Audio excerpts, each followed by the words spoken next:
Yeah. So Christopher's actually a little bit ahead of us, and in time, but so he knows the future here. You know. We, I will say that PSG will beat Tottenham. I'm just gonna say. Uh, yeah. I Uh, mean, a really crazy game. I'm not gonna lie, but uh, yeah, come on. it's been a rough weekend of sports for me. The Riot Squad had a chance to clinch the playoffs and blew Mm. it. The Bucks, I don't even want to talk about them today. And Tottenham lost to their biggest rivals and now are about to lose to Christopher's team in the Champions Yeah. League. So, been a little bit of a rough Yeah. stretch, but we got Thanksgiving tomorrow. The Yes. holidays are all coming up. As Matt, you can Yes. see with Matt and Christopher's trees. I'll get my tree up for next month's Commishcast, All right. and There we'll we have go. three of them. There you go. There you go. Well, that's good. I I think even have my I even have my leg lamp in the background here. I love it. Perfect, perfect. Well, maybe just seeing what obviously happened in week 12 is leading us to week 13. So maybe I think that's a great place to start here with Yeah. the I have a couple scenarios. slides here for I figured. visuals. Good, good, good. Perfect, Uh, because I'm curious. yes. I was talking to the Terrors last night, and they're like, "Well, we're out of it now." I'm like, you guys are not.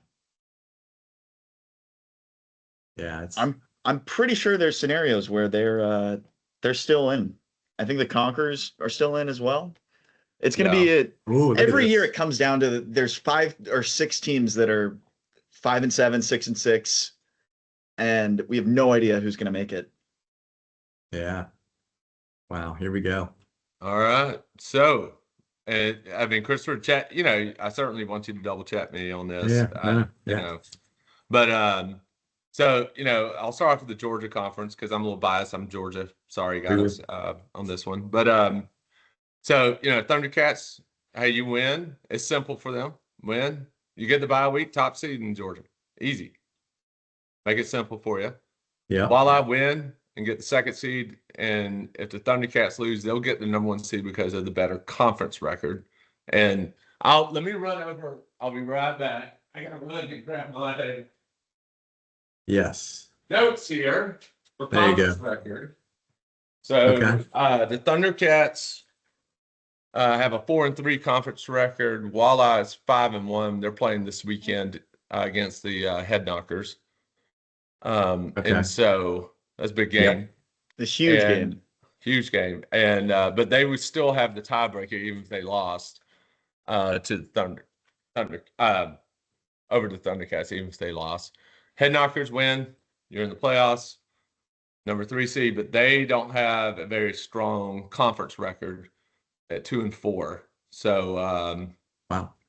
even if they won, still wouldn't overtake it. Rampage.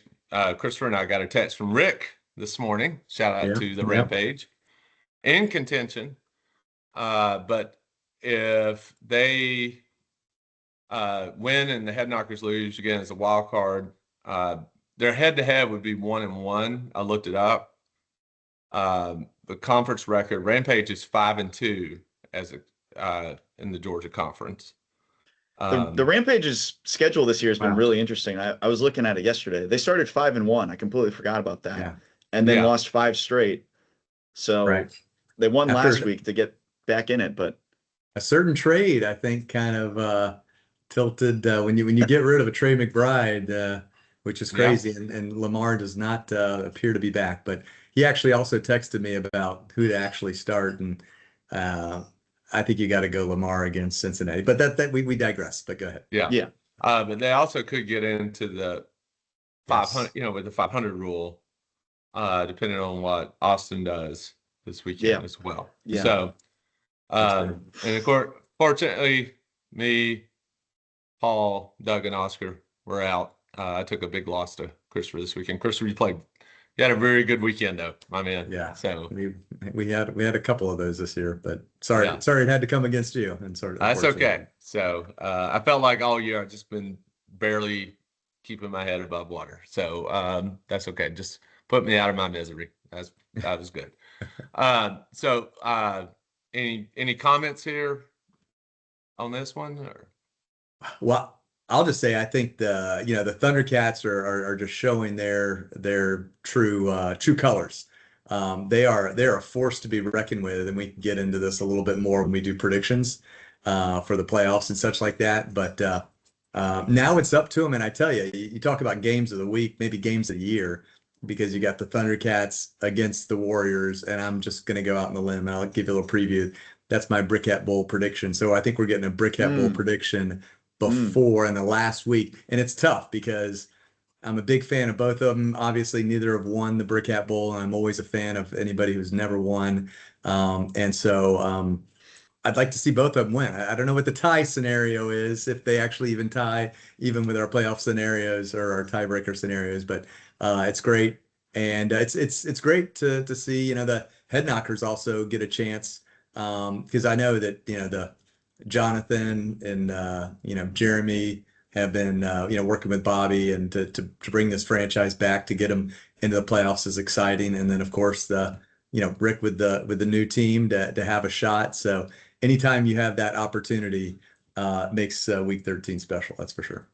Yeah, the Yeah. the father-son dynamic of a game that is really important for the head knockers to win. Like like you can see here, if they lose in the Rampage when they're out, potentially, depending Yeah. on how I do. But yeah, big game. Both teams really want to win. While I know how important that bye is, and Oh, getting you to the conference championship Yeah. game. So And well, and they could play each other back to back weeks too. yeah, Head knockers walleye. I mean, that would be a great household, some yeah, household battles right there, or yeah. I'm sure. I family wonder if they're all battles. together for Thanksgiving this year, and Yeah.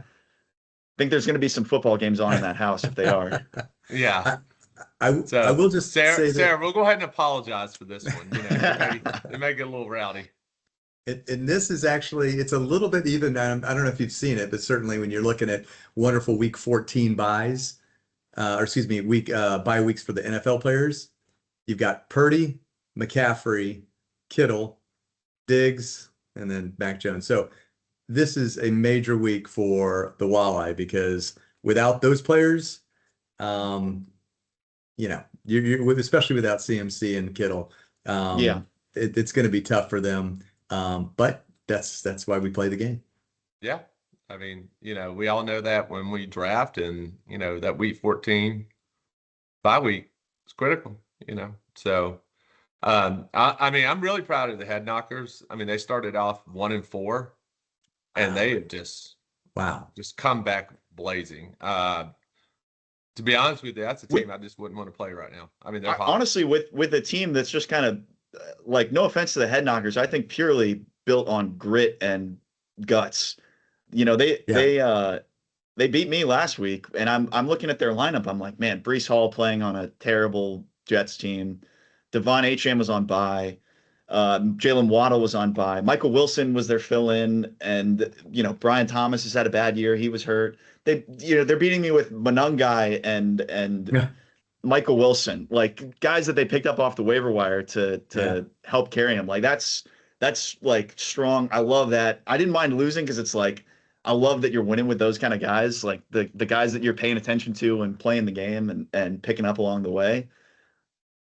That's some Yeah, real they fantasy played the football. waiver wire very well this year. Yeah, I mean, yeah. it just seems like every Thursday morning I wake up and it's like head knockers. They're just working It's the waiver. yeah, And it's Saturday waivers, I'm always putting one in for them. So I get kudos to them for working it's that the waiver advantage wire. of starting slow. You Yeah. get a chance to fight back, and I think they had a couple bourbon bids, or maybe just one this year. I know they had 2 or 3 last I year. think they had 2, but Yeah, just yeah. to battle back like that, I mean, good for them. And Yeah. I mean, it's going to be Yeah. a very exciting week 13. I can tell you that. I mean, there's Yeah. With And football again, almost every day, you- it's going to be a Yeah. great 4 days of football. yes, yeah. And you could literally have, I mean, 2 of the 3 teams. And again, I just love going back to this, but 2 of the 3 teams, for all intents purposes, to have never won a championship. Yes, Bobby's had one, but you've got the Sarasuas, Jonathan and Jeremy, and then you got Scott and Dan, 4 players who have never, lifted the trophy. So 4 players who have all, Yeah. well, not except for Dan, but 4 players who've all joined the league after me. And no offense, Wayne, you've already probably going to win 2 this year. You won the the Guillotine Trophy, and you're probably going to win the Coach of the Year trophy again. So Wayne, you got enough already. So sorry, Yeah. We'll be talking about the awards in a little bit. So yeah, got an idea there.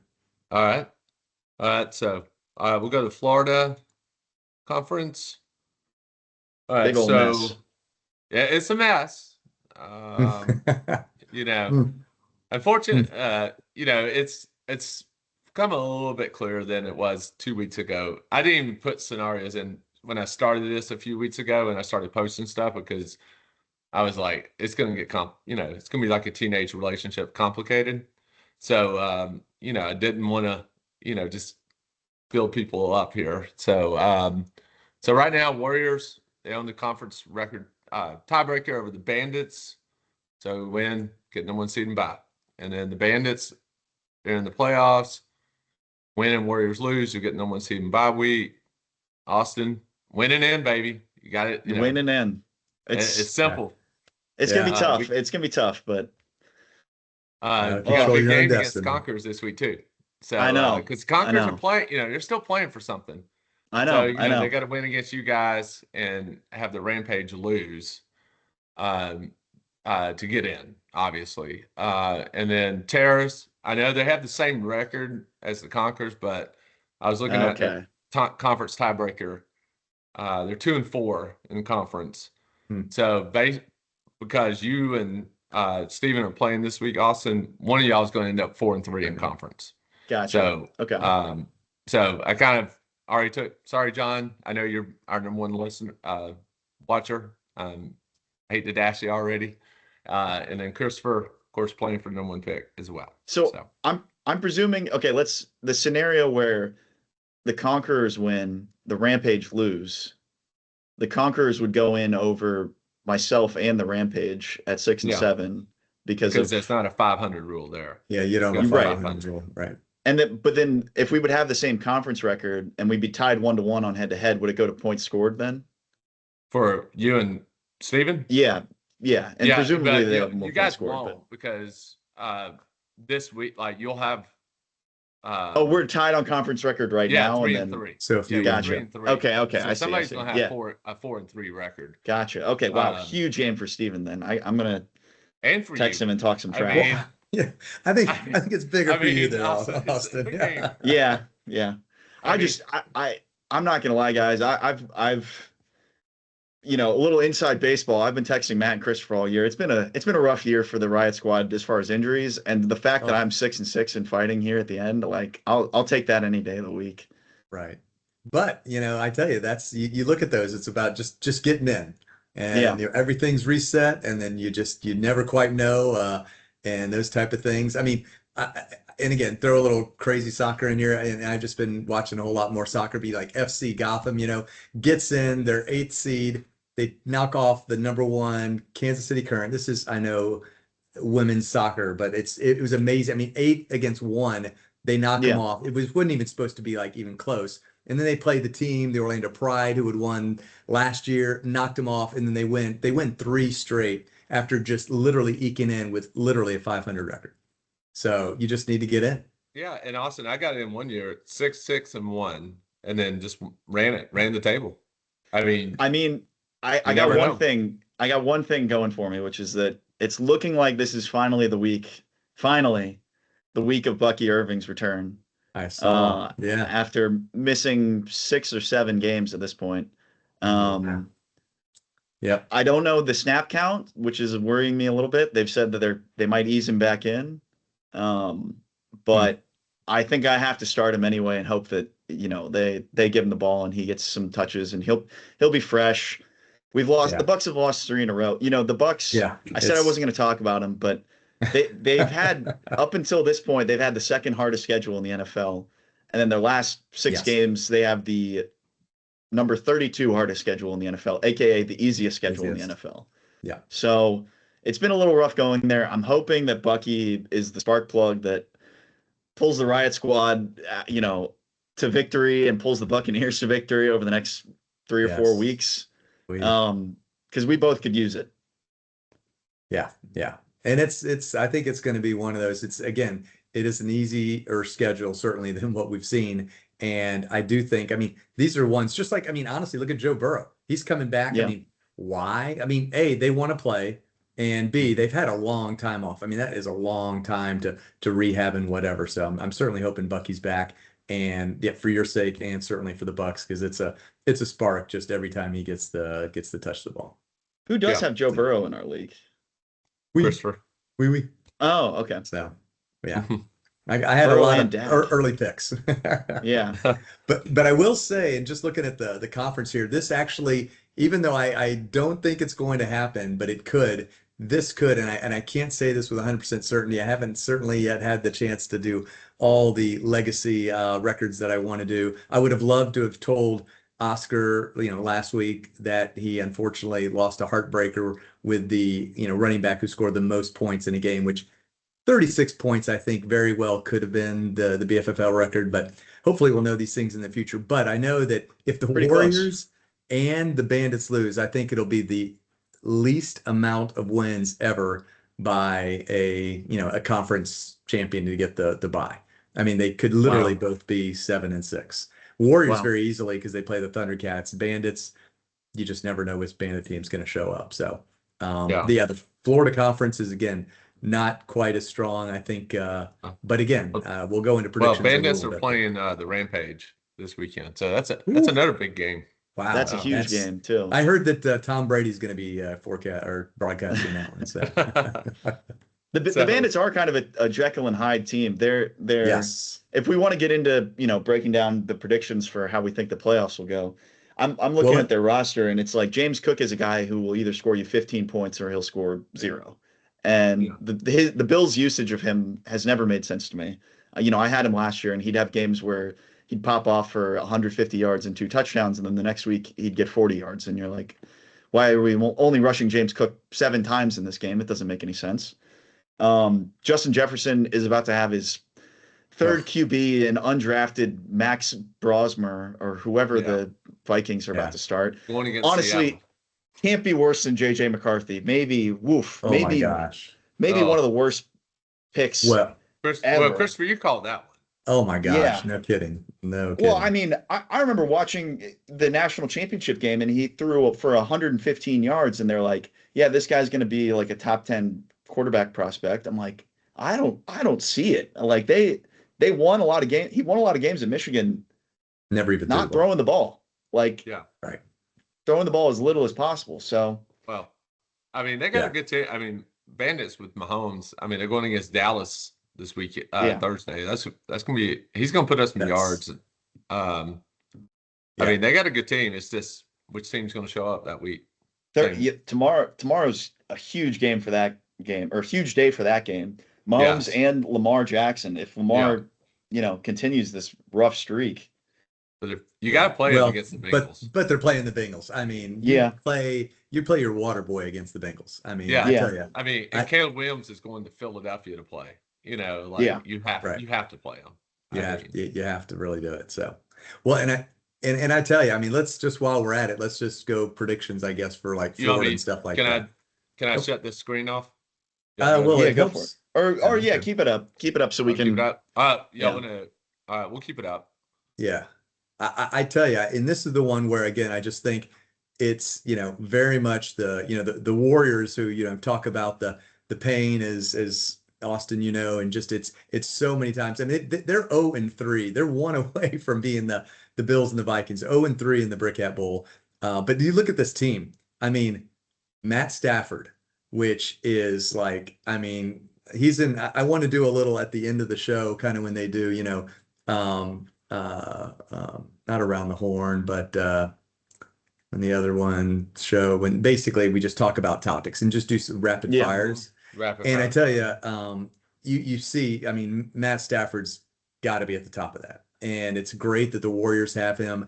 And as much as and typical as Frank will let you know every time, they have the number 1 pick, the curse, the Saquon Barkley, that's just basically his. I don't know what's happened. I just totally don't understand. I still don't understand Philadelphia at all, having all that talent. I don't either. But you get Devontae Adams, and you get Trey McBride, and what a trade that I'm sure a couple eyebrows were raised, but it was a great thing. Lamar's just sitting on his bench, and the Rampage offers it. It was a win-win. But Trey McBride has been like literally could go for, even though I Yeah. know the statistics, could go for one of the best tight end years ever. So I He's think playing the Bucks this weekend too, which is he's going to score 1 billion which points. there's Yeah. a certain linebacker that you can point Yeah. out how bad he is in the Oh, tight end coverage area. So I think from that standpoint, the Warriors have a very good shot, and I hope a little bit of destiny's on their way. The Bandits, as you kind of already covered, Austin. I mean, again, Jekyll and Hyde depends. They got Mahomes, Cook. You just quite never go up, and then Emeka. I mean, they were yeah. rolling when obviously Baker and Emeka were rolling. And then it comes down, I tell you, Austin, if it's to be and you have it with the amount of injuries that you've had, it would be glorious. So I'm just hoping it is, because I think it is.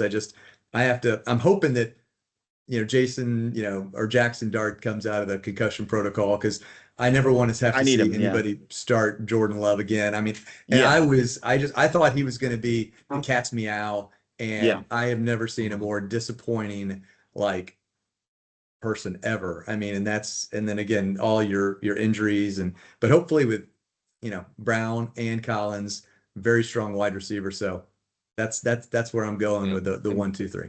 Yeah. We'll see if yeah. Go ahead, Austin. Oh, I was just gonna say, well, I was gonna say two things. Number one, with Matt Stafford and the Rams, I'd love to go back to that August episode and call out that the Rams were my surprise team in the NFC, Ah, and they were my NFC Super Bowl team this year. They are very nice. so wonderful to watch, and Devontae Adams is like Oh. he's like a running back in the red zone. Like they Yeah.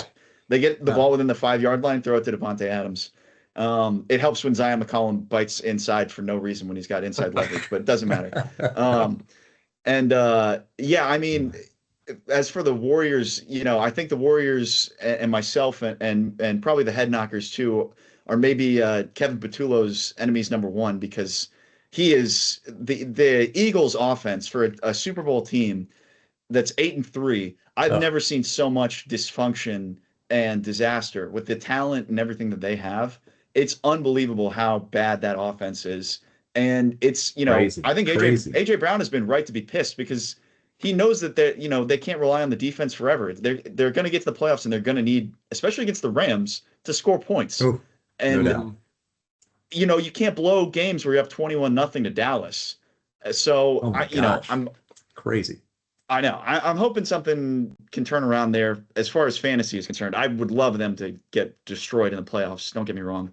But for now, I'd like their offense to turn around. It would be very nice. Yeah, I think the Florida is really up in the air. I think all four of these teams that are kind of in it have some strengths and some big weaknesses. If I had to guess, I'd probably say the Warriors are gonna come out victorious. Especially if they can win this week and get the bye. I think that'll be a huge help. Yeah. So yeah, Yeah. I'm gonna go Warriors for my Florida team in the Brick Hat Bowl. Yeah, I mean, I like the Warriors. I mean, I love QB wide receiver combos, and right now they have the hottest quarterback wide receiver combo Yeah. generally Yeah. with Stafford and Adams. Yeah.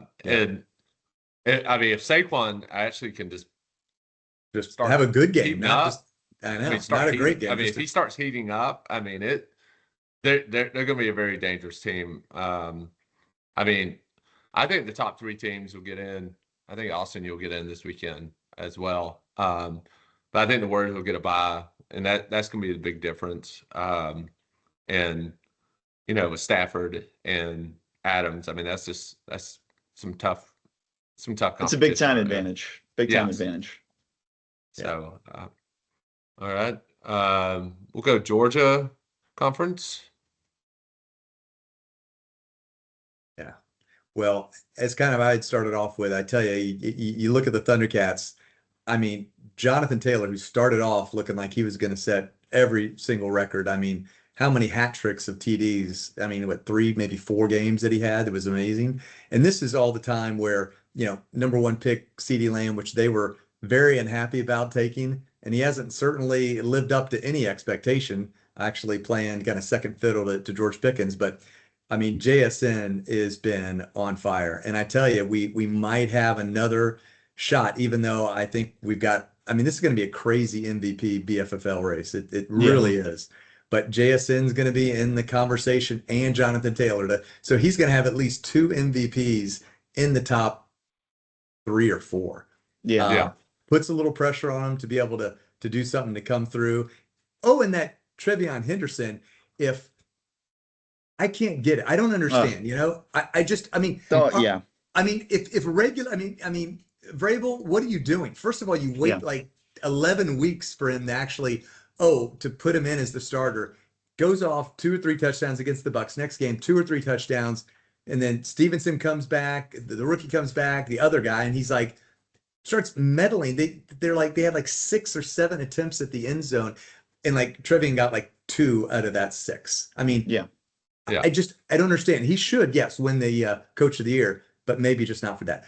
I digress. But again, Taylor, Henderson, that CD guy, oh yeah, and then JSN. So Thundercats, I hate to say it, but pressure's on because this is a team that's an all-star team. So good luck, because I would love to see, again, a non-Brickhead Bowl champion team win it, and definitely got it. Walleye is going to be the team that has just been, just the best team in the league over the last several years. They can spoil it. I think if the Walleye get the bye, I think the Walleye could win it all.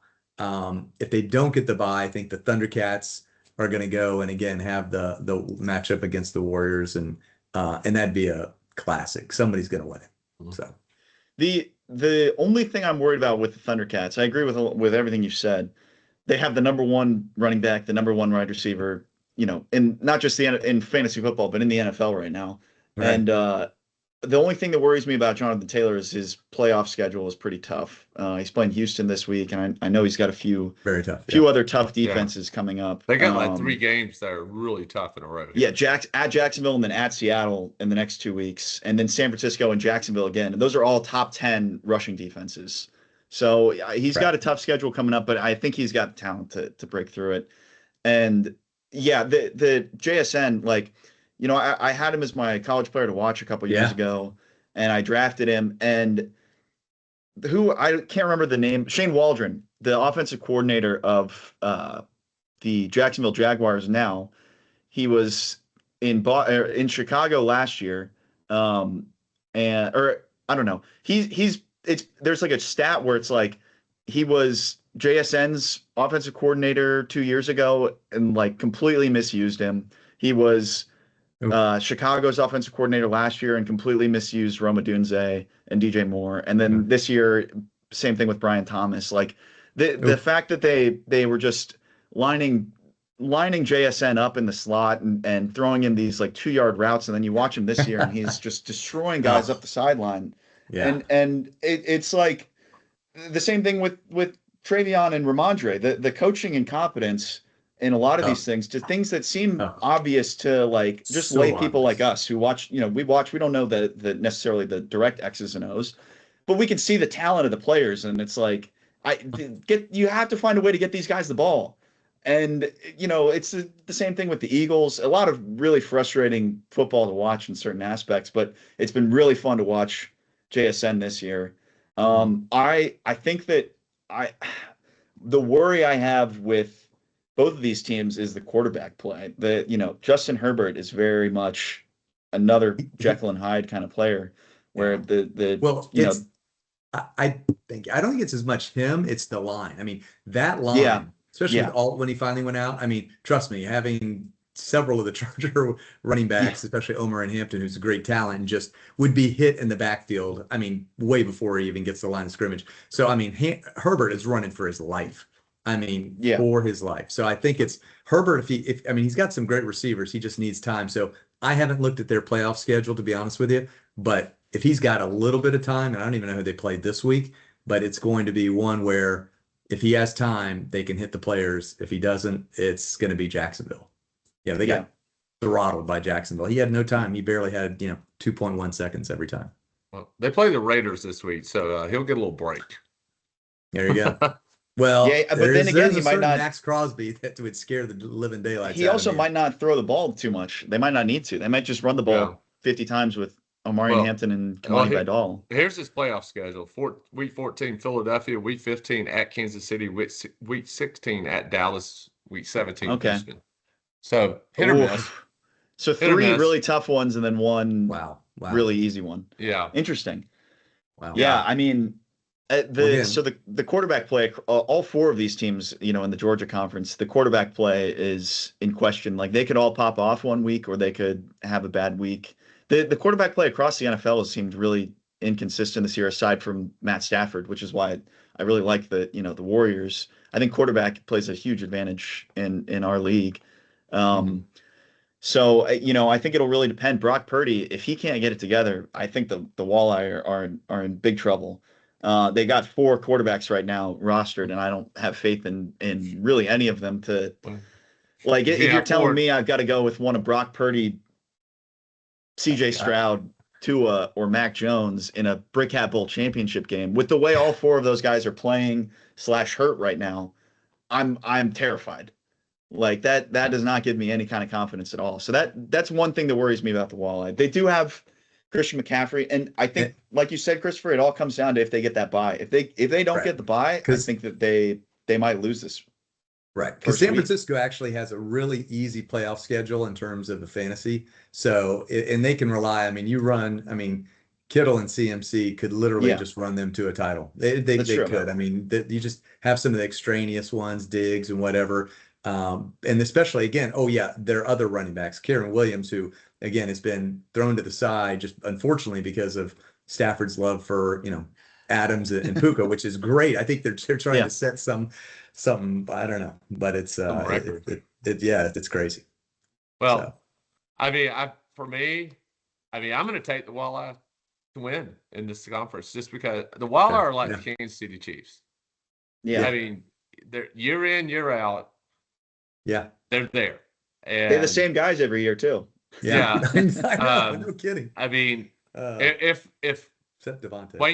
Wayne can somehow get past week 14, either on a bye or like through that week.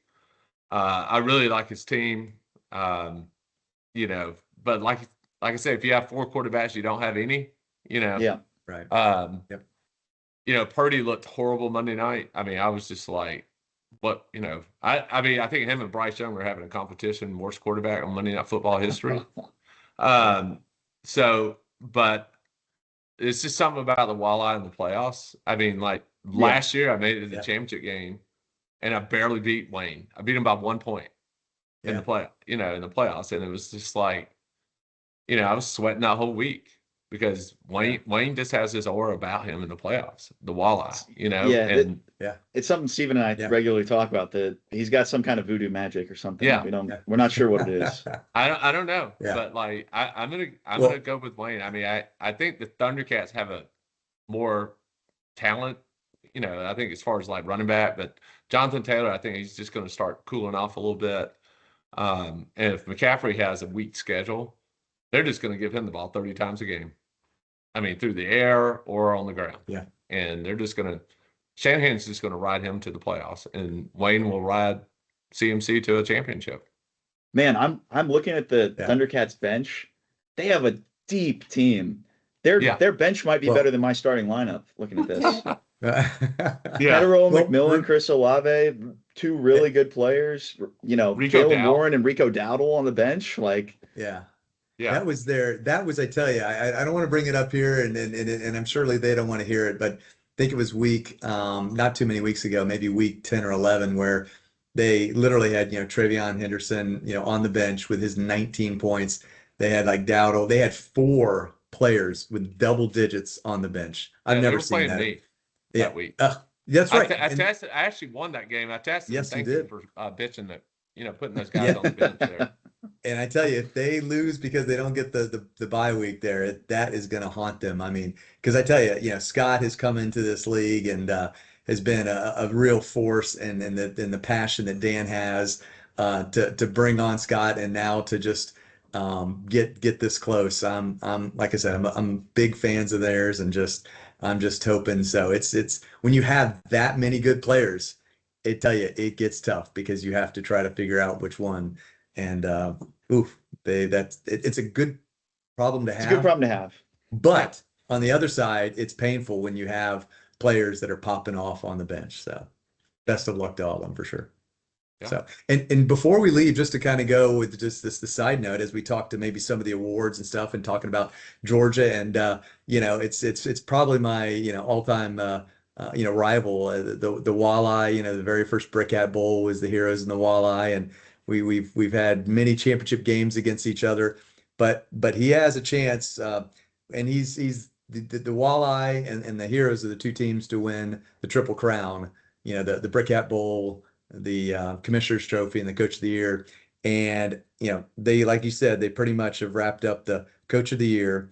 We'll see what happens with the Brickhat Bowl. They're 6 or 7 points, I believe, ahead of the Thundercats for the Commissioner's Trophy. And I just want to call it. We're not going to make a new trophy, believe it or not. But if they do win all three and they've won the guillotine already, it's gonna be called the quad. It'll be the quad. The Grand Slam.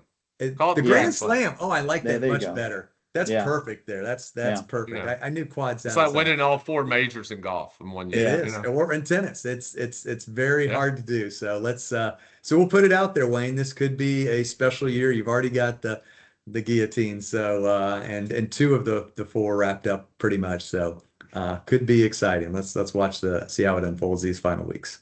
Yeah. All right. Y'all good with the cool display? Yeah. Yeah, absolutely. All right. I had to come prepared. So there you go. No, I appreciate it, Matt. Yeah. And I do, before maybe, and I know we want to talk. I remember, pardon the interruption. I was trying to think of things. Yes. So I've got a list of like 6 or so topics. We can probably throw some out, and just I'm thinking about just the 1-minute response kind of thing. But before that, I do have some information on the Fantasy Champions League.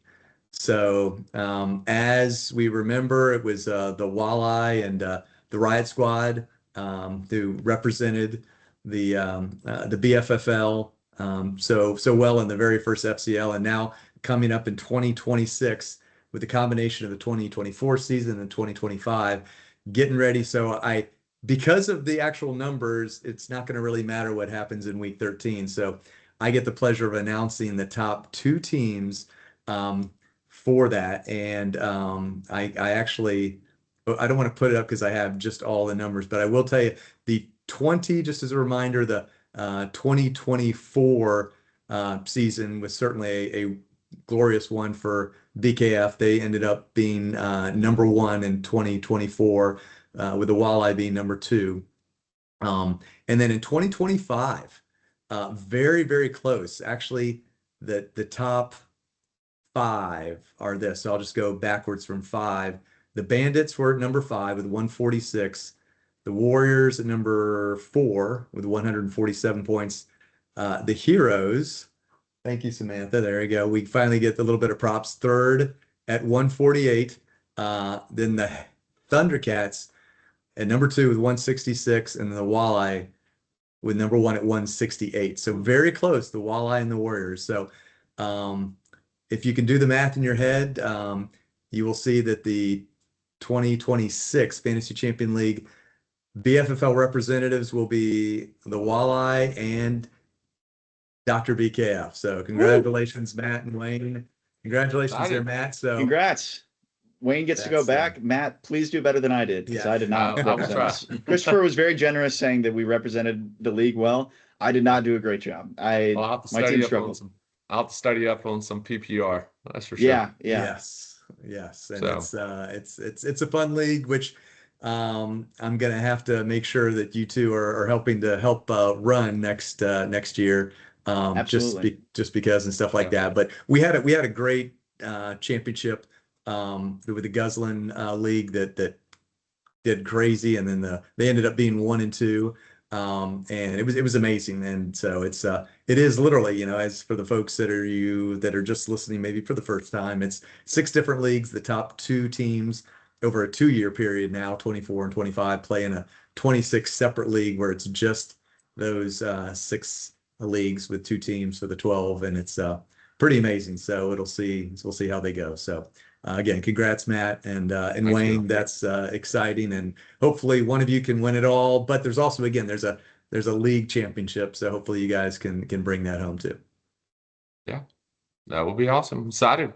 Very So excited. yeah, that's kind of constructors versus like drivers championship in Formula One. They have because they have two. I didn't even realize that they have two drivers per team in Formula One, and then they have they have a constructors championship, like which team gets the most points during a year, and then they have the drivers championship, which is which individual driver.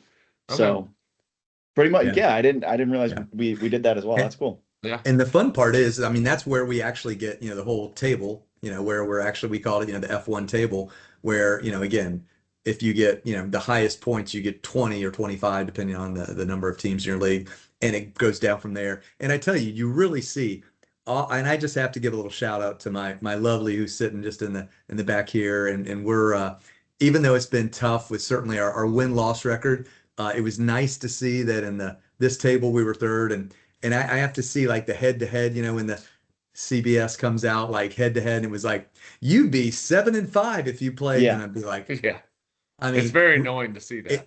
It is crazy, and we've had the most points scored against us. So I know that's how we play the game, and I know the Walleye were a year where they had the most points scored and didn't win a game. So those crazy things happen. So it's just why we play the game, but it's just been exciting. And again, the Walleye Thundercats this year certainly stood out, and it's exciting to see. So I'm excited to see how you guys perform next year. It's very frustrating when you're like, oh, if you played this team's schedule, you would be 7-5 or 8-4. You're like, you can kind of see that on the website Power Rankings, Christopher. Just don't go ahead and look at the bottom of the list, but the breakdown is if you played every team every week, where would your standings be? So the Heroes would be fourth in the league if they played every team every week, which kind of tracks with the Fantasy Champions League standings like you were talking about. The Riot Squad are dead last in points scored, dead last in breakdown, but we play good defense, I guess. I don't know. Hey, it's why they play the game. If you win this, you can't really ask for a better scenario considering the season you've had. That's true. Like, you win, you're in. That's true. And I have to keep up my tradition of losing in week 14 in the first round of the playoffs. Like I need that number 10 pick like I get every single year. I don't know if I talked about it on the podcast before, but since we've done the eliminator bracket, I haven't picked above 4 in the BFFL draft a single time, I don't think.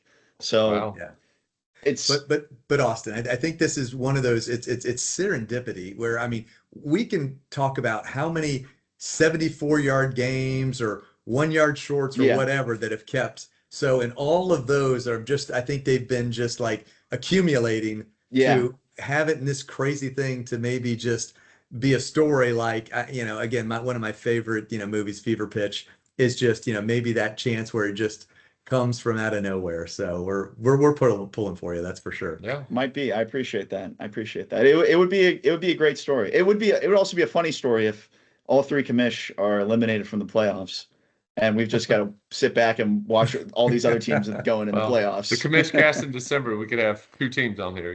Like I'm sure Dan and Scott would join. Wayne would be on in a heartbeat. Absolutely. So it would be a lot of. It'd be fun, no matter what. So, Austin, I'm hoping you're in it. I always wanted to present trophy, jerseys to people who've never won one. And I can't wait to do that for you one day. I appreciate that. I got the 25-year one now, so it's like I got something to wear on draft day. Yeah, it's sort of a consolation prize for just existing, but I'll take it. Hey, it's persistence and perseverance, and that's a big deal because, honestly, I mean, it's kind of like the Bucks. I mean, they had to go through so many years of pain and suffering, and then when they finally won it, it was magical. So just think of it that way. If it can't be me, I'm rooting for the Warriors and the Thundercats big time this year. It would be a real bummer for the Walleye or the Bandits or the Conquerors to win. Would not be great. Yeah. Yeah. Well, let's see. So I was thinking we do it kind of, and you guys can add some topics certainly. But so like just do it kind of PTI style. Yeah. Throw out a topic and it could be any topic, doesn't have to be even, NFL or BFFL related. So I've got like five or six. So I'll start off. First topic, Vanderbilt. Hey, Okay. Yeah. so topic there. Awesome. Well, quick thoughts. Yeah, quick Huge game thoughts. Saturday. Um, Playing Tennessee in Tennessee. Yeah. Gonna be tough. Diego looks good. We beat up Kentucky last week in a game that like we should have won. I think we're on the outside looking in. We might be one of the. It might be us and BYU right on the outside. I can't stand Notre Dame. I hate them with my entire life. It's a really That's cool pretty much school. everybody. Yeah, it's a cool school, beautiful stadium, but join a conference, you losers.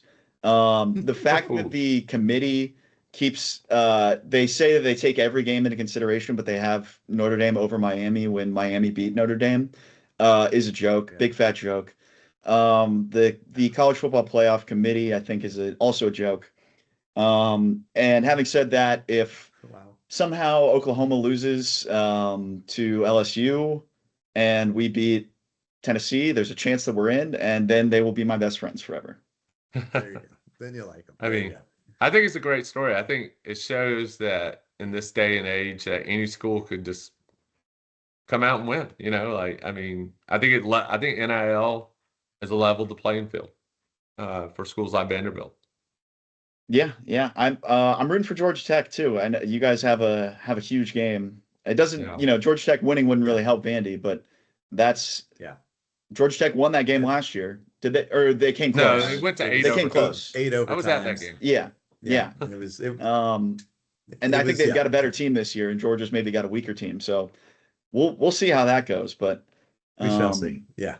Yeah. We had our chance. I mean, we had our chance and but we don't have a defense. So unfortunately, no matter what Haynes King does, and unfortunately it was not meant to be. So we were down so quick, so early, it just was unfortunate. But Mhm.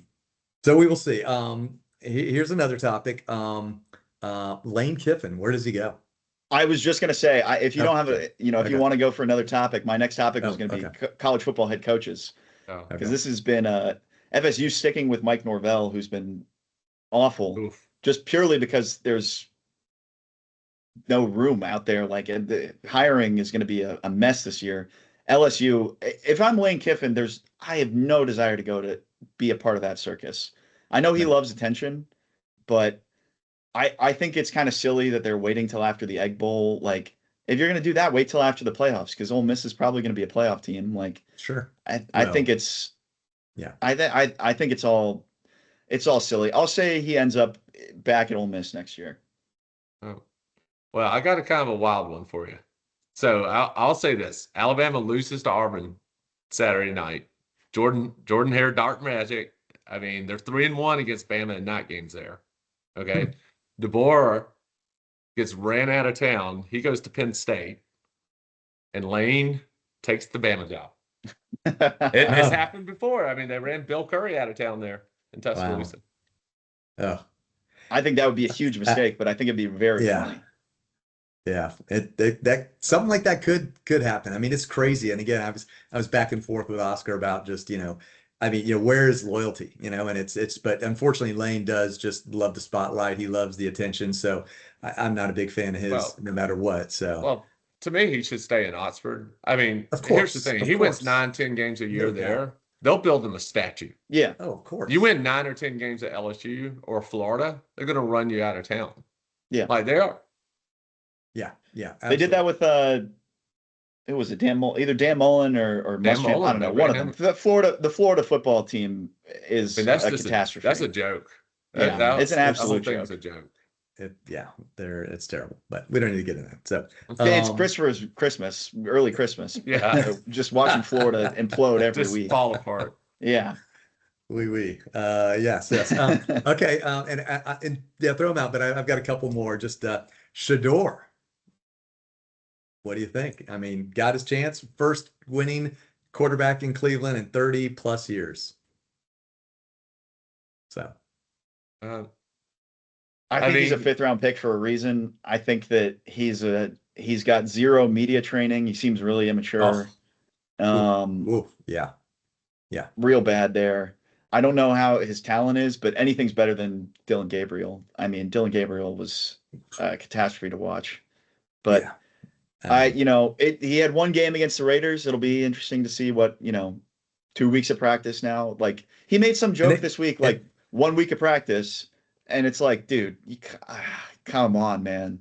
I know. Like you're making it hard to root for you. Like it should be an interesting story, like a guy who falls all this way in the draft and goes to this horrible franchise full of, no offense to the Browns, but just full of losers and losing quarterbacks, especially, and quarterbacks that they've destroyed. It should be a good, fun story, but it's really making it hard to root for the guy. yeah. I mean, Yeah. I want him to do well, right? But like we'll see this week. They play the 49ers this week. I'm kind of like, you played the Raiders, okay? Like the Raiders. Yeah, and that they may be the interception worst through franchise in the NFL right now. I mean, really. Was high school interception though. But, it's again, of all the quarterbacks that they have on their roster, yes, he should be playing. Give him a chance. You're not going to bench him after the one win. So we'll see how it plays out. I think you make him starter the rest of the year and just, all right, like if it doesn't work out, then draft you another quarterback. Exactly. You're going to have to put another 2 or 3 on your roster and see who could go through. All right. I have a topic.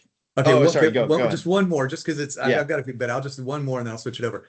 But look on the other side of that team, and what Myles Garrett is doing is now that I always say this, and you've heard me say it before. All you have to do is literally get 1 sack a game, and you're a multi-millionaire in the NFL. Yeah. But you are Myles Garrett, and you are a game changer. I mean, I haven't seen that dominant a player. And I'm talking, Aaron Donald. I mean, since honestly, like Reggie White, somebody that's that. I mean, it's scary. It's unbelievable. Yeah, the Watts were good and everything like that, but this guy is amazing. He's going to shatter, thankfully, the QB sack record. And I mean, it might be 26. I'm just throwing it out. Yeah, no, you're right. You're absolutely right. He's on pace for 27. I mean, I think it shows you how good a pass rusher is that an elite pass rusher like that turns your defense from, like, you don't even have to know what's going on in the back, because like getting any kind of pressure with your front four, you can drop it 7 guys into coverage, and that covers up, any kind of player deficiencies you might have in your secondary or in your back 7. Like the ability to do that makes your defense just elite. And he is, for sure, one of the best. Like I think, thinking back on like Strahan's year, and I know that it was Favre that dove for the final sack, right? Yeah. I mean, it was still 21.5 sacks. Like that's still pretty cool. I think what he beat, whose record did he beat before? This is where I need to rely on you guys. Was it Reggie White or something? It might have been, but no. Anyways, Myles Garrett, he's one of the most elite defensive players to watch. And it's like, it a lot of times in the NFL, especially now, they push everything towards scoring and favoring the offense. And people are like, oh, I don't want to watch a defensive game.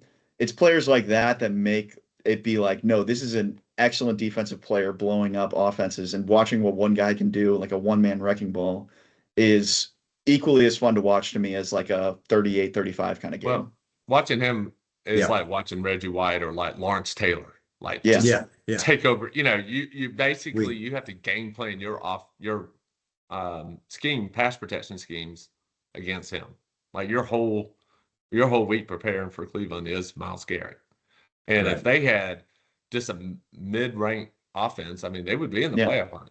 Yeah. They had a quarterback like just a slightly above average quarterback, like someone who, just a gritty kind of Baker Mayfield type player. I'm just spitballing. Yeah. He did give him a playoff win too, I think. Yeah. Yes. All right. So, all right, next topic. My topic. I'm gonna give the floor to Matt here, because I'm gonna give it the Atlanta Falcons disaster minute. Who in that staff gets retained? it shouldn't be any of them.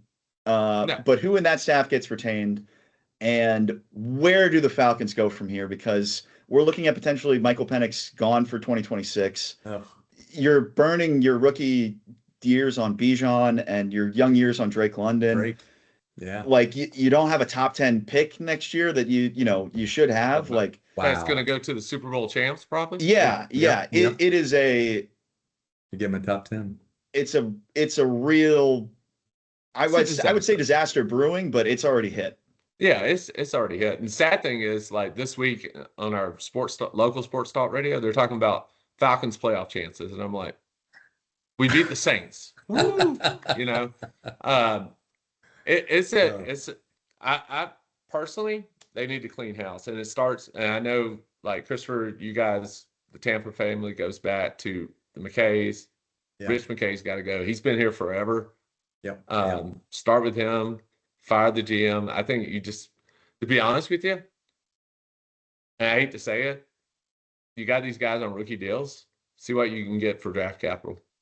I mean, you're not winning with them. Right. Yeah. You know, I had so many expectations heading this season, like okay, you gave up your first round pick next year, and to be honest with you, James Pierce, he's been pretty good for us. Yeah. Jalen Walker's been pretty good for us. I actually don't have any complaints on the pass rush. We actually had the best pass rush in our team history this year. I can handle that. The mismanagement by the coaches, basically Raheem coming out this past week saying, yeah, we tailored offense to Kirk Cousins because Michael Penix can't play under center. Wow. Really? And I'm like, Oof. like it's a disaster. Like it's, I thought 28-3 was bad, and it's bad. But like this season right here, I mean, I've never been more disappointed in this, like a Falcons season, because we had expectations. Like we've had some bad teams around here, but this season I was like, hey, you're putting your chips in. You gave up a first round pick to get another pass rusher. It's all you can ask your team, your GM to do. Yeah, you go all in. And the sad thing is, like we interviewed Mike Vrabel, we interviewed Ben McDonald, Mike McDonald, we interviewed Ben Johnson, we interviewed Jim Harbaugh. Right. Wow. Wow. And that's, and I didn't know that. Yeah. Yeah. That's I kept saying Jim Harbaugh. Apparently Arthur Blank thought he was too quirky, which he is. He's a quirky guy, but I'm like, the guy wins. That's all I care. Yeah. I think we have to retain Kirk Cousins next season. I mean, he's got a $38 million cap hit, but I'm like, who are you going to bring in? Yeah. Like Jimmy G? No. I mean, Jameis would be fun. I mean, I would love it. At least it would be fun here. He'd get close to completing the NFC South sweep. Yeah. He's fun to watch. Yeah. Jameis is electric. Hey, that was a heck of a touchdown reception he had. Yeah. Schooling. Yeah. I mean, he even said, he's like, I would play tight end to help this team. I think he's a great team. I really do. But it's a disaster here.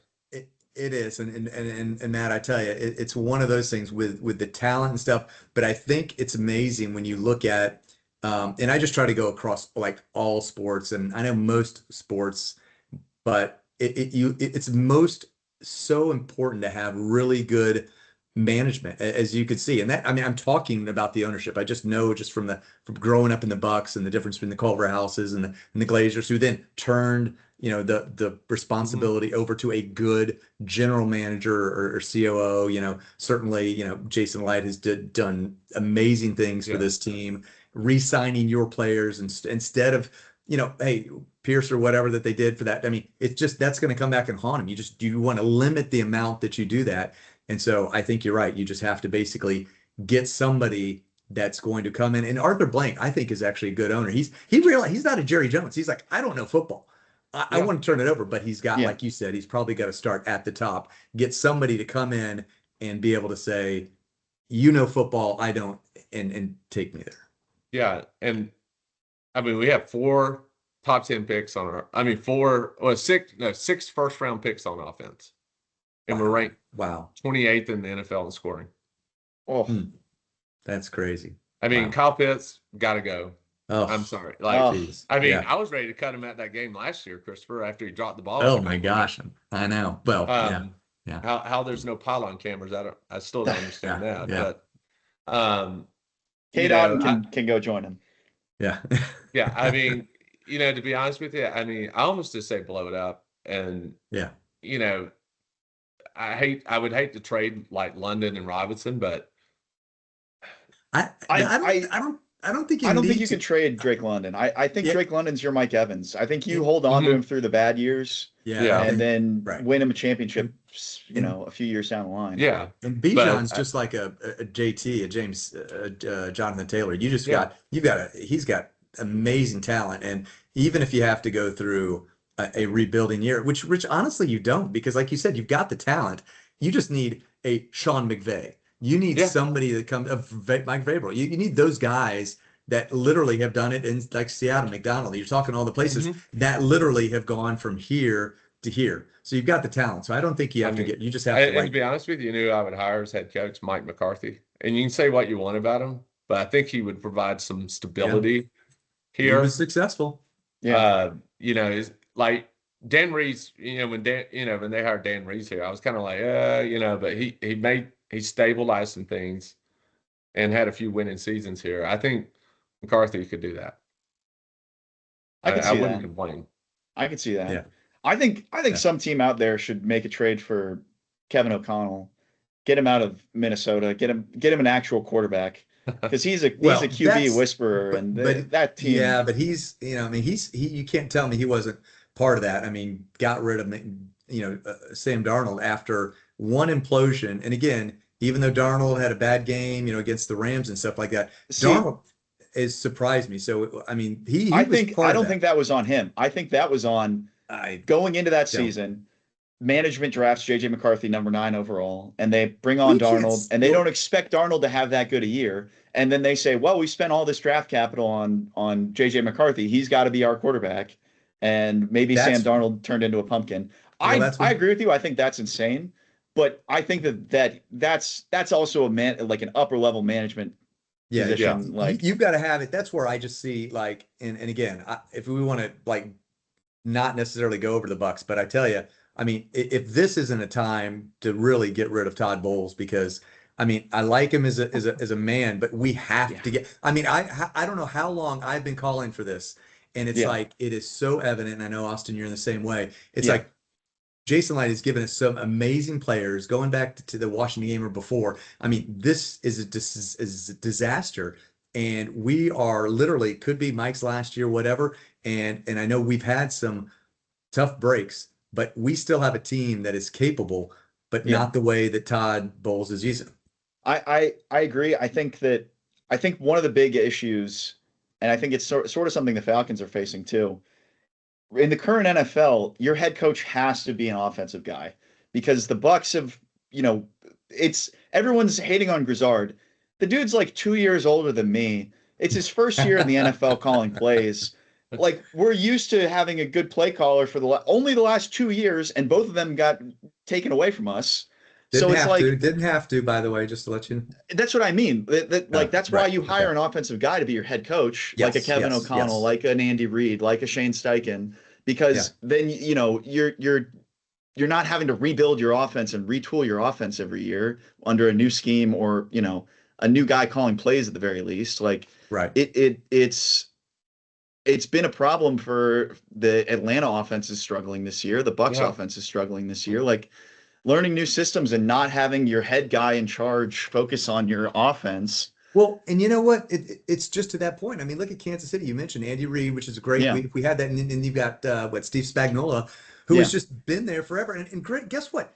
Todd Bowles actually at one point was a good defensive coordinator. He could just never handle. He won us a Super Bowl when he was a defensive coordinator. Like exactly. Yeah. And I think just the whole thing there is just we've lost that. We're almost loyalty. We talked about loyalty to a fault. Like, we can't get rid of him. He's won all the. No, he hasn't won these division titles. We've had a crappy division, and we've been fortunate. Half of them was with the greatest player of all time, and now we get to the point where all of a sudden we're just getting ready to implode. And and he's got to go. Yeah. I'm assuming you guys will make the playoffs for the NFC South. We'll see. But see. then we got to. Carolina, no. Carolina's as long as Bryce Young's playing quarterback, he's not making it. Atlanta, there's no way. I mean, if Kirk Cousins gets us in the playoffs, he doesn't live too far from me. I'll go take him out to dinner. I really would. I mean, if we make the playoffs, we're playing Seattle or the Rams round 1, and we're gonna get our butts whooped at home because they're not gonna punt the ball like the Commanders didn't last year, and it's just gonna be a big old mess. But it's resigning ourselves to mediocrity that feels frustrating. That's like if you. You know that at this point what you're going to get out of Todd Bowles. You're going to get 10-7. You're going to get a division win in the worst division in football, and you're going to get knocked in the first round or the second round. And it's like it's insanity is the definition, doing the same thing over and over again, expecting different results. And like you could have asked every Bucs fan of the last 3 weeks, especially before the Bills game. It's just like, well, what do you expect today? It's like we're gonna lose. And especially like last week, I was saying before the Rams game, I think the Rams at halftime were like, we could put up 100 points. We're just gonna chill. Sean McVay's like, we'll take it easy. Yeah, no, I think 100%. I think he did that. So like, yeah, it's. I don't know. I don't want to be greedy because I don't have the 80s experience of the Bucs, but I have the 2010s experience of the Bucs. Sure. And I know how bad those teams were and how miserable it was to watch Buccaneer football during that time. And there are a lot of new Bucs fans that are like, this is the worst loss in franchise history. And I'm like, thinking back to that Thursday night Atlanta game where Atlanta beat us 56-0 or whatever that was. Yeah. I think the game ended 56-14, but they went up 56-0 very quickly. And it was like, no, there's been some worse Bucs time. So I don't want to sound greedy, 10-7 and make the playoffs every year. But if you know that that's your cap going into every season, like it's hard to be excited. To me, like as a team, you hit a window, like a Super Bowl window. Like you have a chance to go to a Super Bowl. And I think I like Todd Bowles as I think he's a nice guy, but he's not going to get you over the hump. No, and trust me, the Buccaneers made probably the toughest decision. Like top 10 all time toughest decisions, getting rid of Tony Dungy. I mean, after what he'd done, NFC championships is what the dude was. It was amazing. He just couldn't quite get us over there, and they got rid of him. Nicest guy, amazing player. And literally the next year we won just because, again, we brought an offensive coach. So I don't know what that answer is, but certainly I think history does repeat itself. And I think if we could do something like that with the team, with the players that we have, and we just can't waste it. So Matt, you've got the quick topic. I'll say, because Austin kind of stole my topic with the Falcons, but that's okay. Let's do, since won't see you guys till December. Let's say Super Bowl pick. If you had to change it up, like you get a fresh start, Super Bowl pick now. I can go first. I think the Rams in the NFC. I'll stick with my August one. I think that the AFC is going to be really interesting to watch. I think right now it's like the 4 division leaders are kind of the underdogs, and then the 3 wildcard teams are like the Chiefs and the Bills and it could end up that way where it's like the Patriots have the bye and the Bills are a wild card, and the Broncos are hosting the Chiefs for a playoff game. So I think the AFC is going to be really wide open, really interesting. I think I'll stick with the Bills. I think they'll figure it out. Hopefully get healthier down the stretch. Maybe they find a player who can catch the football consistently. But the Dalton Kincaid was that guy, and I don't know. I feel like this. I got to stick with them because I got to stick with just Josh Allen getting them over the hump. We've talked a lot about the Bucs and the Falcons because we're Bucs and Falcons fans, but that's a team where you're sitting there, and maybe even more frustrating, where it's like we have a Super Bowl quarterback, we have the roster, we have the team to do it, and we just can't. And Right. I just anyone but the Chiefs is my hope. Well, I don't think you have to worry because I just don't think that they quite. I mean, they're actually, like I said, they're going to probably maybe eke their way into the playoffs, but I don't necessarily think that they have a chance. And it's crazy. I mean, if you actually look and you made a great observation, Austin, it's like the leaders right now, they're all like paper tigers. Yeah. And when it comes down to it, I always think, I mean, that little philosophy I have is, I mean, if you have a great defense, you can stop even a great offense. I mean, especially the coordinators and such like that. So I think it's going to be Rams, and I certainly would love for it to be the Bills. One of my best friends from Kinley Horn is a huge, and I just know a lot of Bills fans. So I'm hoping that, but if I had to go, I'd actually say the Broncos, and I'd say the Rams would just whitewash the Broncos because I like Bo Nix, but I'm just not sure what he does every time he drops back. But Hey, if Frank Ragnow can come out of retirement today, Aaron Donald should come out of retirement tomorrow and win a free ring. If he goes to if he Yes. joined this Rams team, Oh their my gosh, defense, their defensive line would immediately be number one in the country, and they would, I I mean, think, they got a great destroy pass rusher everyone. already. And Yeah. you put him in there, and You could you rush would three have, guys and get a sack every play. yeah, I mean, you Oh, yeah. literally could. Aaron Donald could play 10 to 15 plays a game and just Yeah. like third down. I'll stick with my original pick. I picked Green Bay. I think the Rams, like, yeah, so Sorry, they'll not probably to have you, the Packers. I know. Yeah. I think SoFi, it's not a big home field advantage for the Rams. I think they'll have home field advantage, That's a really good point. but I don't think they're a big.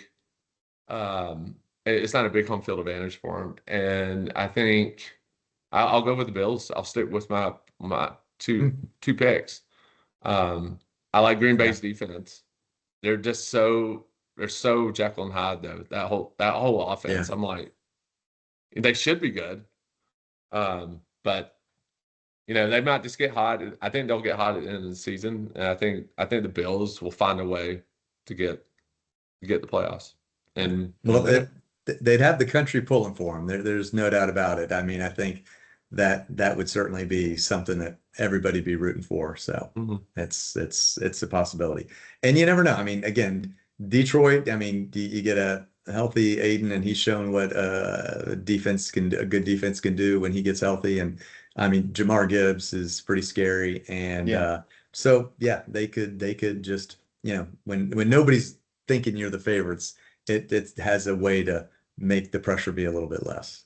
We could potentially see 3 AFC South teams. I think a team no one wants to play is the Houston Texans, especially with Davis Mills, apparently the best quarterback on earth. 3-0 as a starter. Yeah. Their defense is unbelievable. I think they haven't given up like a 300-yard passer all year. Yeah, they're crazy good. Or allowed like more than 2 passing touchdowns in a game or something like that. Like Will Anderson. Wow. Yeah. I mean, he's a force. Yeah. He's a force. NFL 2026 topic. Paris might just see. I'm hoping we got the Saints maybe coming over, and they just might be hopefully playing, another NFC South team, which would be my dream. I'm just going out, putting it out there into the world to see if Commissioner. Roger's watching our podcast. Yeah, of course. So he'll make it happen. We got a big Buccaneer contingent over here and in Paris, so I would love to see. But so yeah, this is pretty neat to see. So depending on when come May when they throw out the schedule, we'll probably determine when we actually come back. But it'll be exciting. Hopefully, it's funny because all the international games happen, early on September, October, just at the very beginning of November. So we're hoping that maybe, just maybe, the Buccaneers could travel over here. We do have a large international contingent. I think a huge one in Germany.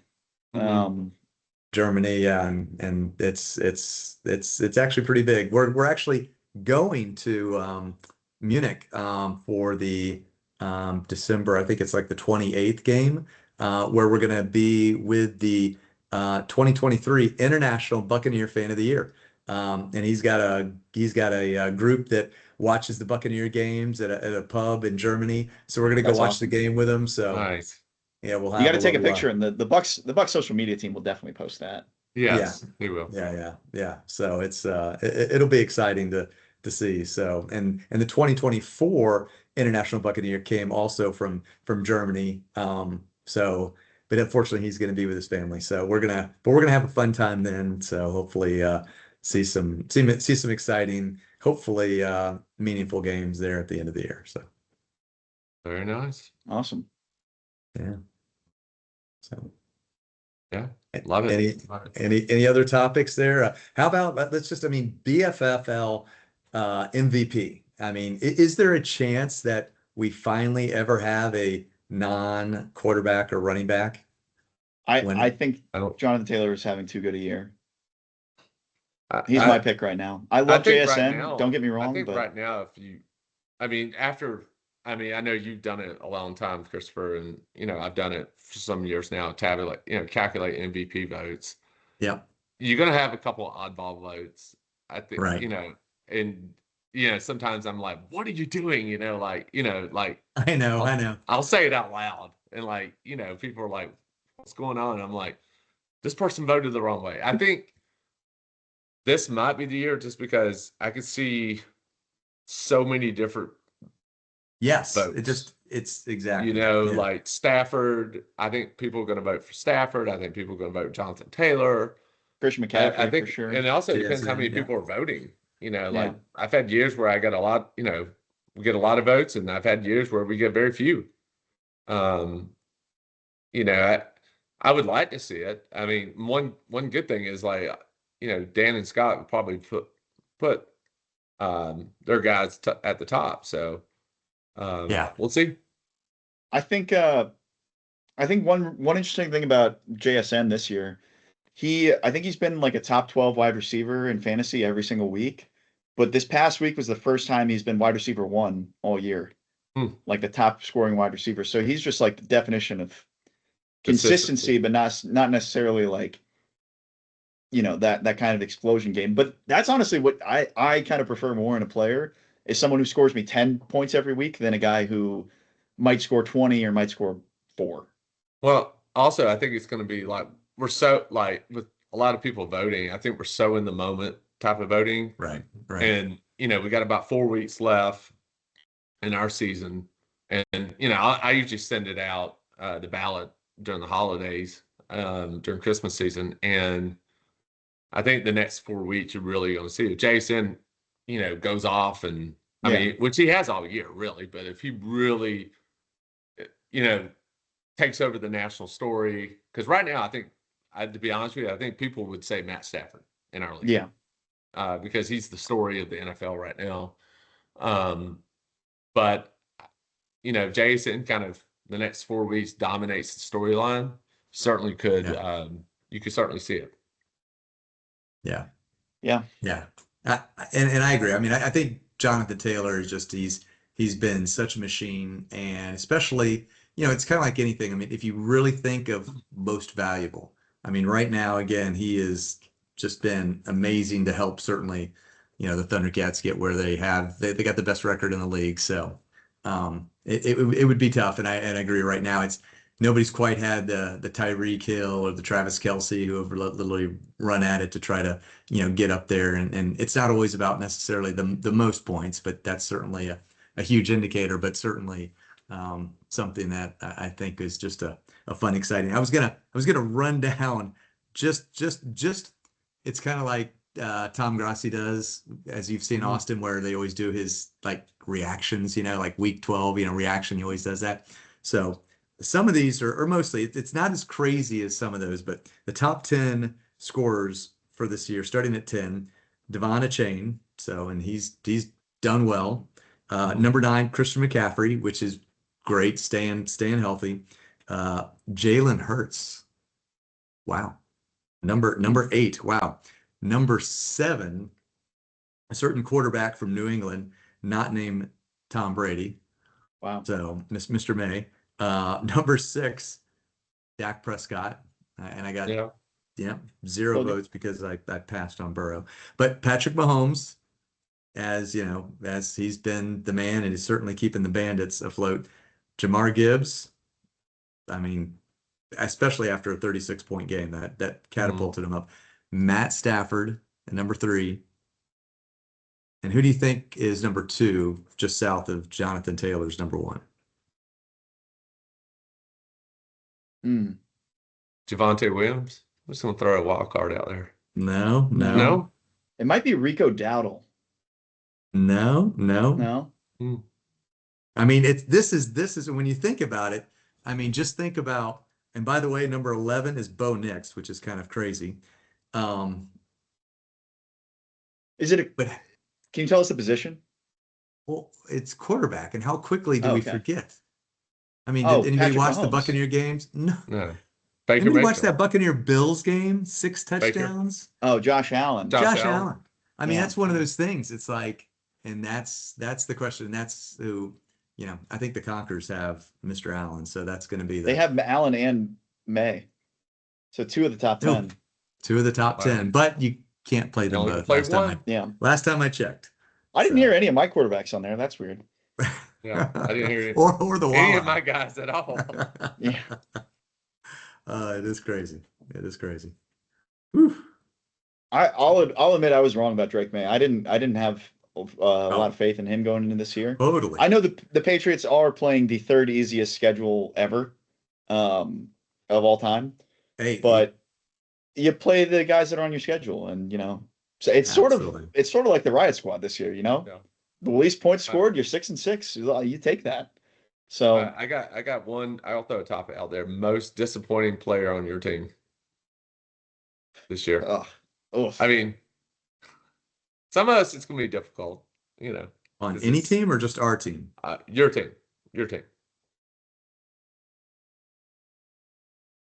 I'll tell you mine. I'm going to throw out there Brock Bowers, and I think he's just it's not his fault. Really? I mean, he's been injured. And, Really?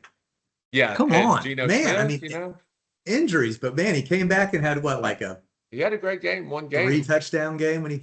I just, I think. Well, okay. Where I drafted him, 2nd round. Okay, so right.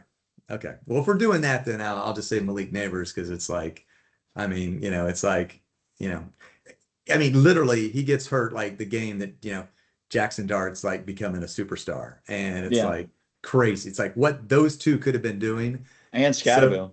Yeah, exactly, could have been doing. So, and hey, that goes down to and it's crazy. It's like how long are some of these players in concussion protocol? I mean, Jackson. I mean, last year Neighbors missed 2 weeks. I was like, it was driving me crazy. But look at Dart's missed. This is like 2 weeks, right? Yeah. He's your boy, right, Austin? Yeah. So we need to get him out of the protocol. I would love him to play this week. That'd be great. So I don't have to start Jordan Love. I don't like. It's really hard for me to pick. I'll go back to that, Austin. Bad thing is Packers playing tomorrow. Don't tell me that. Okay. Packers are playing at Detroit tomorrow. Thursday. Oh man. Thanksgiving Day. Okay. I'll figure something out tomorrow. Oof. Okay. That's right. That's rough. Yeah. It's really hard to pick. Like Bucky was disappointing just because he got hurt and the mystery around it all. AJ Brown is probably my most disappointing just because he, I think, is a wide receiver 1 on what should be a good team. And he just has weeks where he gets 8 yards or 20 yards. And I'm sitting there like, this doesn't make any sense. But I think all 3 of my stud receivers that I was really looking forward to watching this year have all been disappointing for one reason or another. Marvin Harrison, appendicitis. Sure, why not? Throw it on the pile. I know. It's like, wow. And Dude, it's like Nico, it's that big. I had mine removed like 30 years ago, and I was literally up like walking literally like 6 hours after. I mean, come on. Yeah. But this is kind of the risk that I took with Nico and Marvin, which is that I normally don't like picking players on bad offenses just because they're like the guy. But I thought Stroud might have a bounce back year, but he did not. Sure. And Absolutely. Davis Mills Davis Mills has actually been better for Nico than Stroud was. Just like Brissett with Brissett and Kyler Marvin Murray's too. Yeah. horrible. Yeah. So, I mean, Kyler Murray, goodbye your NFL career, bud. Like you're going to be Absolutely. back up for forever now. Yes. He might be So here next year. I think in I'll stick Atlanta. to AJ Brown because AJ Brown's the one that makes the least sense. Where he's been Right. hurt a couple times this year, like everyone else on my team, but he's on what should be a really good offense with a really good quarterback that has been really, really bad for a lot of this year. If you throw for 0 yards in the second half against this Todd Bowles defense that's given up 1,000 yards That's funny. and 100 points in the last Right. 10 quarters, like your offense is Yeah. in big trouble. Yeah. So that's definitely my most disappointing. Yeah, yeah. Well, and it's funny that I mean, it's a good topic you bring up, man. It's like I hate to like prognosticate some of our awards, but we talked about the MVP and stuff, and there's no doubt. I mean, in my mind, and maybe there's in some of the others and stuff. Certainly, we talked about our 3 teams, but the overall most disappointing. I mean, Mr. Jacksonville. I mean, Brian Thomas Jr. Yeah. I mean, Yeah. I can't imagine. I mean, and this guy, it's not like, we could talk about injuries to a lot of teams and players, whatever, but I mean, he went from like the next coming, like the JSN that showed that he can do, to like going from here to just, and this is like a Liam Cohen like team. Yeah. So it's Yeah. like, I mean, it didn't make any sense. Still doesn't make any sense. Yeah. I I don't get what it either. is. I think he's got the yips. I think he got hurt in preseason and he Yeah. just hasn't he has more drops than anyone. He might be he a hasn't been on the candidate, field He consistently. might be a trade candidate this offseason. Oh, I mean, absolutely. I think You know, so. they Yeah. traded for Jacoby Myers. They have Parker Washington. They're gonna make Um, I mean, they're gonna make Travis Hunter. They spent the second overall pick on him. They're gonna make him their Yeah. wide receiver 1. Yeah. You know, whether it'll probably be like a Cooper Kupp or a Chris Godwin kind of slot guy, but they're going to invest heavily in that. And, if Brian Thomas Jr. can't be consistent with the ball, it's very frustrating because he was so fun to, I had him last year. He was so fun to watch. And Yeah. he's gotten even better offensive coach. And it just it hasn't made a lot of sense. He's got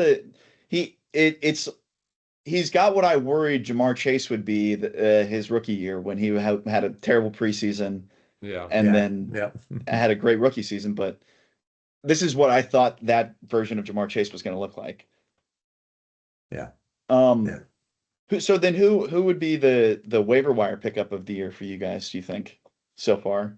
Oh, there have been some, I will just say there have been some amazing pickups. And I wasn't sure of the impact of the bourbon bid, especially the weeks, 5, 6, 7. But each one has just been, it's another wonderful reason why this league is so far ahead of any league that will ever exist, ever. Like, I mean, nobody's ever got a bourbon bid. What are you talking about? Oh, well, let me tell you about this. I mean, nobody will even imagine that we could come up with something while drinking bourbon, coming up and thinking about something that is so impactful for teams that are, that type of thing. But I've just seen some, great impact there. So I don't know. And I don't know if it's not easy to show, but there have been some amazing pickups. I mean, there have been some amazing like drops than pickups. I mean, it's been that crazy where in past years we've seen struggling to as a waiver wire pickup or whatever. I think there's just been amazing. So Yeah. I'll try to look at for some me to stats. narrow that one down to like 5 guys, at the end of the year, like a waiver wire pickup. It's going to be difficult. Yeah. Well, I mean, we could just look. I'm just wondering. I'm trying to get here on the league feed and just try to see if some of that we have the transactions and stuff like that, and just being able to look at some of the players that like just come up and drop that just are just pretty amazing. And I think it's really cool that we've seen, and we've got to make sure that we also are very, when we do the college player to watch, especially the ones that are, not drafted and whatever, they can't be the CP tags and stuff like that. Everybody knows those rules and stuff, but it's very exciting to see everybody, participating, thinking about that, long term and stuff like that. I mean, just things like even like for the Warriors, I mean, Tez Johnson. I mean, he's gonna Mhm. he could if they go into and go deep, and certainly again, who knows when Mike's going to be coming back?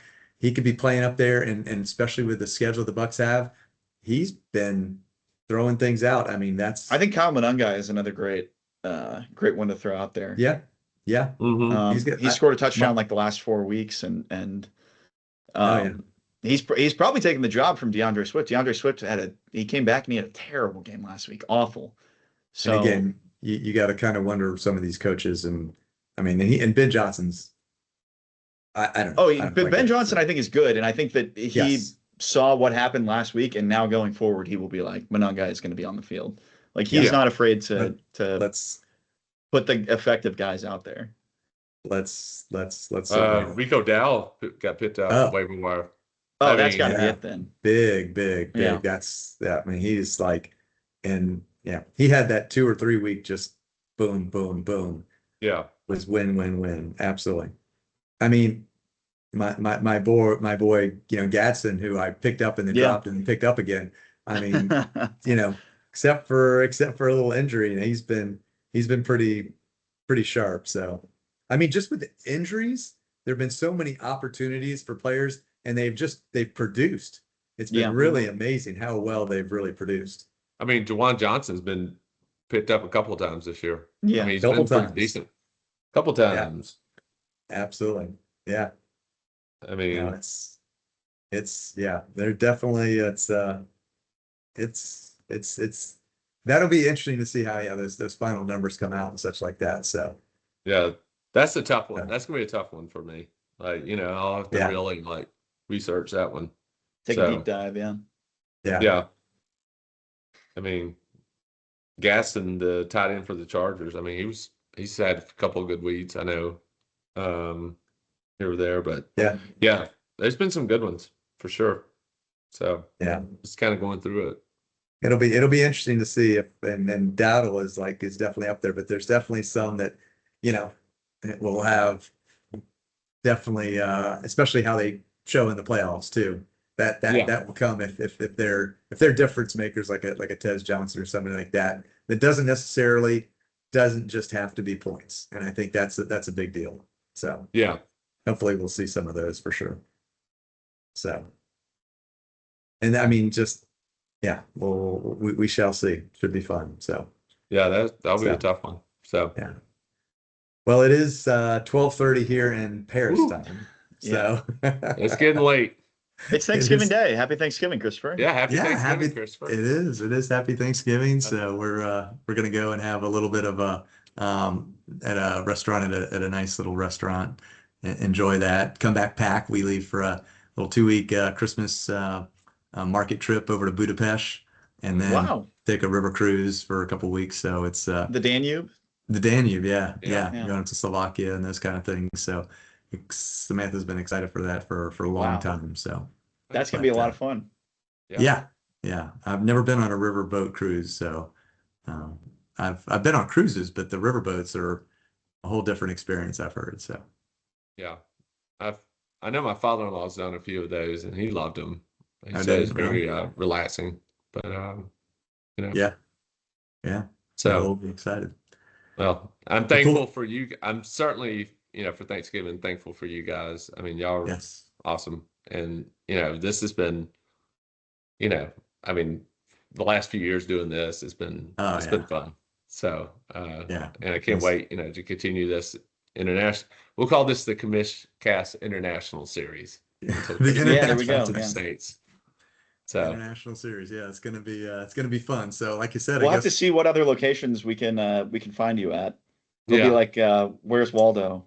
yeah. Where in the Or world's where in the where in the world world's is Carmen San Diego? yeah, there you go. Yeah, we'll just say where in the world's Christopher Hatton.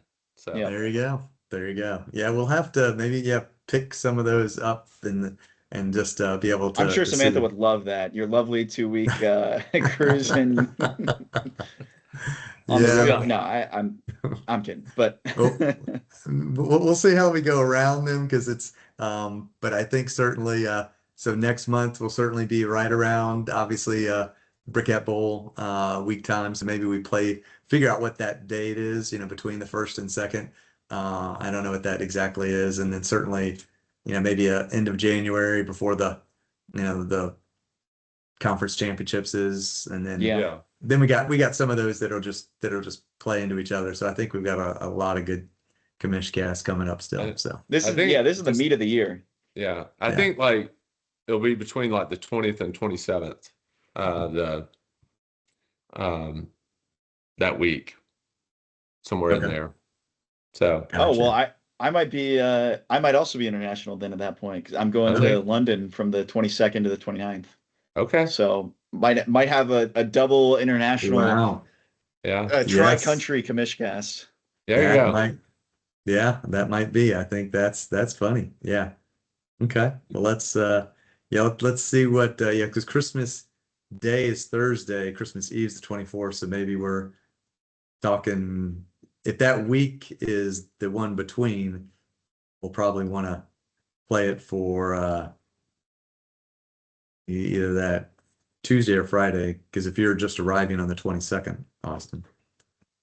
Yeah, So, Yeah, I think I get in like the morning of the 23rd to London. or the morning of the 23rd. I believe. I need to look at the flights, but and whatever time works best for you guys. Like I'm off work, so I can Okay. hop on whenever. I'll just be Gotcha. around here. So Okay. Well, Oh. let's I think we're still recording. yeah, Oh. that's okay. yeah, it's We're- okay. All They're right, getting a little inside Our baseball. viewers need to know when to be Yeah, prepared for that's that true. one. yeah. So we have millions Uh, of viewers. They're dying to know when we'll be back on. So There you go. And we will have some hopefully guests, maybe some not necessarily first time guests, but maybe first time players looking for their first championship. So yeah, maybe that's Austin, maybe that's Scott, Dan, Yeah. Frank, Mike again. That's so we'll see. It should be Yeah. fun and exciting. all right, guys. So All right. au revoir, as they say here in Paris. So Happy we will Thanksgiving, everyone. yes, Happy happy Thanksgiving. Thanksgiving. All right. Love you guys. I think we're good now.